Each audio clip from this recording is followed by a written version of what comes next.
आज की इस वीडियो में हम लोग देखेंगे कि डेरिवेटिव क्या है और डिफरेंशिएशन कैलकुलस की हमें रियल लाइफ में क्या ज़रूरत है और कैलकुलस में इसकी क्या-क्या भूमिकाएं हैं। ठीक है, तो आज हम ये सारी बातें करने वाले हैं और इससे पहली वाली जो वीडियो थी उसमें हमने बोर्ड पे ये समझ लिया था कि डेरिवेटिव का बेसिक कॉन्सेप्ट क्या है। ठीक है, बेसिक जो डेरिवेटिव है उसके बारे में हमने डिटेल में बात की थी उस वाली वीडियो में। ठीक है, आज उसी को थोड़ा सा एक्सटेंड करेंगे। I hope you learn something new. ठीक है, तो डेरिवेटिव का मतलब होता है कि भाई कितनी तेजी से कोई चीज चेंज हो रही है। और जब हम बात करते हैं कि कितनी तेजी से कोई चीज चेंज हो रही है तो उसको हम कह सकते हैं रेट ऑफ चेंज। ठीक है, रेट ऑफ चेंज के दो फ्लेवर्स होते हैं, एवरेज रेट ऑफ चेंज और इंस्टेंटेनियस रेट ऑफ चेंज। ठीक है, तो जो हमारा डेरिवेटिव है वो इंस्टेंटेनियस रेट ऑफ चेंज की कैटेगरी में आता है। इंस्टेंटेनियस रेट ऑफ चेंज को समझने से पहले हमें समझना पड़ेगा कि एवरेज रेट ऑफ चेंज क्या है। ठीक है, तो देखते हैं एवरेज रेट ऑफ चेंज। ये सब जो भी लिखा है इसको आप अभी भूल जाओ, पहले मेरी बातों पे ध्यान दो। ठीक है, ये सब जो लिखा है उसको बाद में पढ़ना। एवरेज रेट ऑफ चेंज अपने आप में कोई सिंगल एंटिटी नहीं है। जैसे कि फोर्स एक सिंगल एंटिटी है जिसका आपके पास फॉर्मूला है, मास इनटू एक्सेलरेशन। ठीक है, लेकिन एवरेज रेट ऑफ चेंज की जब हम बात करते हैं तो या फिर रेट ऑफ चेंज की जब हम बात करते हैं तो कोई सिंगल एंटिटी नहीं है। जैसे स्पीड एक सिंगल एंटिटी, उसको आप मेजर कर सकते हो मीटर्स में या किलोमीटर्स में। एवरेज रेट ऑफ चेंज क्या है? एवरेज रेट ऑफ चेंज एक रिलेशनशिप है दो चीजों के बीच में। ठीक है, पहली चीज क्या? Something which is changing. ठीक है, पहली चीज ये कि जो चीज है, कोई एक चीज जो कि चेंज हो रही है। ठीक है, और दूसरी चीज है something on which the first thing depends for its change. मतलब जो पहली चीज है वो दूसरी चीज पे अपने चेंज के लिए डिपेंड करती है। ठीक है, अब आप समझ लो कि आप हाईवे पर ट्रेवल कर रहे हो अपने कार में अपने दोस्त के साथ। ठीक है, अब एक दूसरे के लिए आप बैठे हुए हो, आप मोशन में नहीं हो, लेकिन दूसरी कार वाला जो है, जो दूसरी कार जो हाईवे पे चल रही है उसके लिए आप मोशन में हो। ठीक है, तो आप जो मोशन में हो, आपकी जो कार चल रही है वो दूसरी चीज मतलब कि जो दूसरी कार वाला है उसके रिस्पेक्ट में चल रही है। आप अपने लिए आप बैठे हुए हो, आपके अंदर जो है कुछ भी मूवमेंट नहीं है। ठीक है, तो जो फॉर्मूला हमारे पास है वो है delta one by delta two. Delta का मतलब क्या होता है? डेल्टा का हमें एक साइन है जो कि मैं इस पे अभी नहीं बना सकता। जो एक ट्राइंगल जैसा जो साइन हमने 9 10 में पढ़ा होता है वैसा ही साइन होता है डेल्टा। डेल्टा हमें क्या बताता है? डेल्टा हमें बताता है कि ये चीज चेंज हो रही है। किसी भी चीज के पीछे अगर आप डेल्टा लगा देते हो मतलब आप समझ जाइए वो चेंज हो रही है। और अगर वो चेंज हो रही है तो किसी दूसरी चीज के रिस्पेक्ट में चेंज हो रही है। कभी भी चेंज अपने आप में नहीं होता। ठीक है, चेंज जब भी होता है वो दूसरी चीज के रिस्पेक्ट में चेंज होता है। इसीलिए जो एवरेज रेट ऑफ चेंज है वो भी हमारी रिलेशनशिप हमने बना दी है दो चीजों के बीच में। ठीक है, इसके एग्जांपल्स जो बहुत बेसिक एग्जांपल्स हैं, वैसे तो ये स्लोप्स एंड टेंजेंट्स में भी यूज होता है, शेयर मार्केट में भी यूज होता है, लेकिन जो सबसे दो आपके लिए इजी और वैसे एग्जांपल्स हैं जो रियल लाइफ में आप देखते हैं वो एक रन रेट और एक स्पीड। ठीक है, तो एवरेज रेट ऑफ चेंज का मतलब होता है जैसे कि हम 20 मीटर पर सेकेंड स्पीड बोलते हैं। ठीक है, स्पीड जो आप पढ़ते हो 9 10 में भी वो भी एवरेज रेट ऑफ चेंज का फॉर्मूला है। वो कैसे है वो हम इसके आगे बात अभी करेंगे। जैसे हम बोलते हैं 20 मीटर पर सेकेंड स्पीड, मतलब पर सेकेंड 20 मीटर डिस्टेंस या तो घट रहा है या तो बढ़ रहा है। ठीक है, रन रेट की अगर बात करें तो फिर 20 रन्स पर ओवर, मतलब कि पर ओवर जो आपकी टीम है वो 20 रन्स आगे बढ़ रही है या तो 20 रन्स पीछे बढ़ रही है। ठीक है, तो इसके साथ ही हम ये देखते हैं कि जो रन्स आपके हैं जैसे रन रेट में वो डिपेंड है आपके ओवर्स पे। ठीक है, उनका जो रन्स का जो चेंज है रेट ऑफ चेंज वो डिपेंड है रेट ऑफ चेंज ओवर्स का, मतलब कि जो ओवर्स चेंज हो रहे हैं उसके रिस्पेक्ट में रन्स चेंज हो रहे हैं। थोड़ा इसके बारे में आप सोचिएगा, मदद करेगा आपको। ठीक है, अब अगेन एक कार है जो कि 40 किलोमीटर कवर कर लेती है 2 घंटे में। ठीक है, तो स्पीड का हमारे पास फॉर्मूला है चेंज इन डिस्टेंस बटे चेंज इन टाइम। ठीक है, इससे आप हमें आराम से निकाल सकते हैं 40 - 0 / 2 - 0 = 40/2 = 20 किलोमीटर पर आवर। अब ये यहाँ पे आप फास्ट फॉरवर्ड थोड़ा हो गया होगा।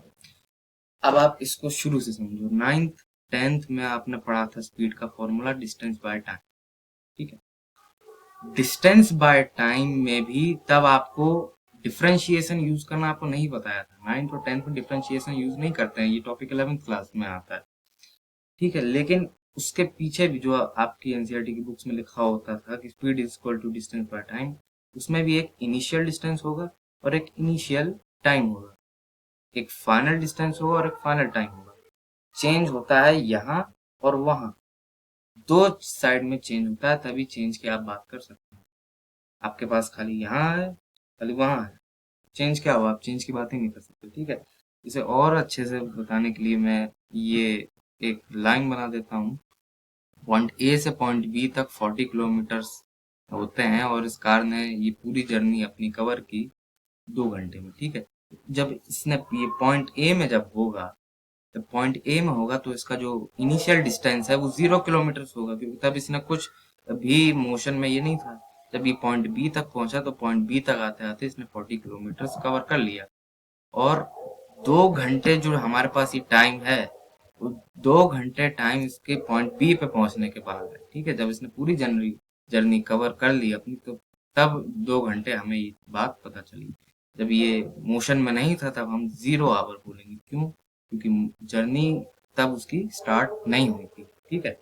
इसलिए टाइम जो इनिशियल टाइम है वो आपका 0 आवर्स है और जो आपका फाइनल टाइम है वो 2 आवर्स है।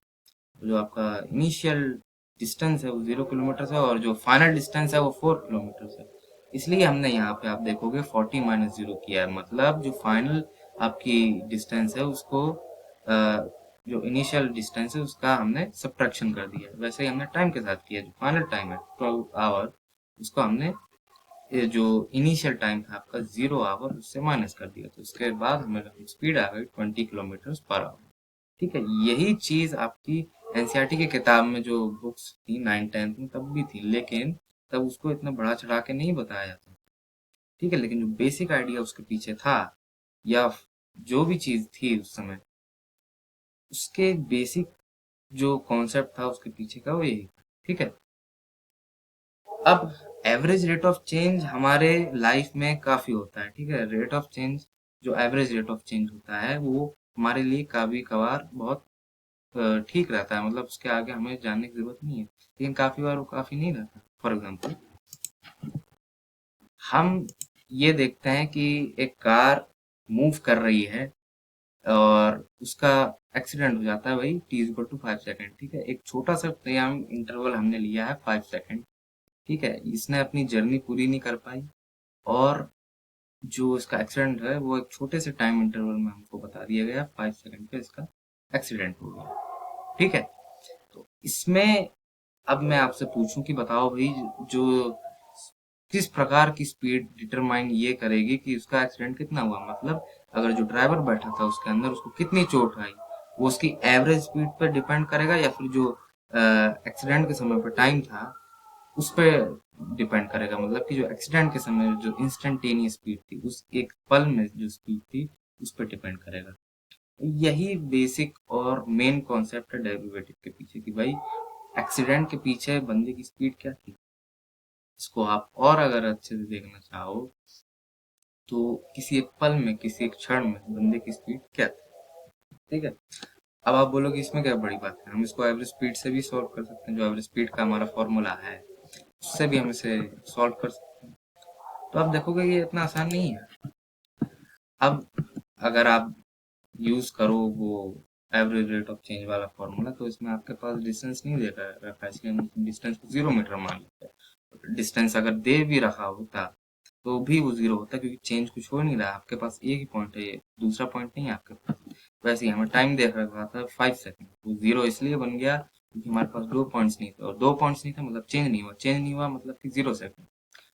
ये 0/0 जो है अनडिफाइंड टर्म होती है। ऊपर अगर न्यूमरेटर में 0 है ठीक है, लेकिन अगर डिनोमिनेटर में 0 आता है तो सब गड़बड़ हो जाता है, ये तो आपको पता है, ठीक है।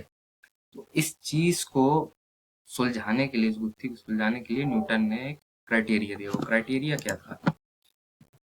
क्राइटेरिया ये था कि न्यूटन ने बोला कि आप एक पॉइंट को दूसरा पॉइंट मानो जो आपका डेल्टा टू है, डेल्टा टू इस केस में क्या था, जो आपकी टाइम थी 5 सेकेंड, उसमें आपके पास एक ही पॉइंट था, दूसरा पॉइंट नहीं था। तो हमने क्या किया, न्यूटन ने हमें एक क्राइटेरिया दिया कि भाई आप दूसरे किसी एक पॉइंट को पॉइंट मानो, शर्त बस यही है कि वो जीरो से बड़ा हो लेकिन रियल नंबर से बहुत छोटा हो। ठीक है, जैसे कि आप जीरो से कोई बड़ा नंबर ले सकते हैं, 0.001 ले सकते हैं, लेकिन वो वन से छोटा होगा। जीरो से वो आपका जो दूसरा पॉइंट है वो बड़ा होना चाहिए, लेकिन कोई भी रियल नंबर हो उससे छोटा होना चाहिए। ठीक है, तो इस इंटरवल को जैसे आपने 0.001 कंसिडर कर लिया, इस इंटरवल पे आप एवरेज स्पीड निकालो किसकी, उसी चीज की जो हमारे पास डिस्टेंस था जीरो, और हमने 5 सेकेंड को कन्वर्ट कर दिया 0.001 में। ठीक है, सब्ट्रैक्शन करके फाइनल और इनिशियल वैल्यू को। तो अब आप देखोगे डिनोमिनेटर में हमारे पास जीरो नहीं है, और अगर जीरो नहीं है तब आप इसको डिवाइड कर सकते हो और आपके पास इंस्टेंटेनियस स्पीड आ सकती है।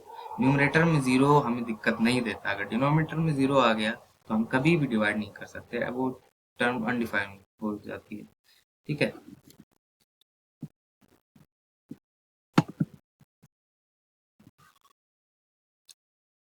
इसके बाद आप देखोगे जो आपकी क्लास 11th और 12th में आपको फर्स्ट प्रिंसिपल ऑफ फार्मूला दिया जाता है डिफरेंशिएशन में, वो भी इसी बेसिक कॉन्सेप्ट के पीछे बना है। पहले देख लेते हैं वो फर्स्ट प्रिंसिपल का फार्मूला है क्या।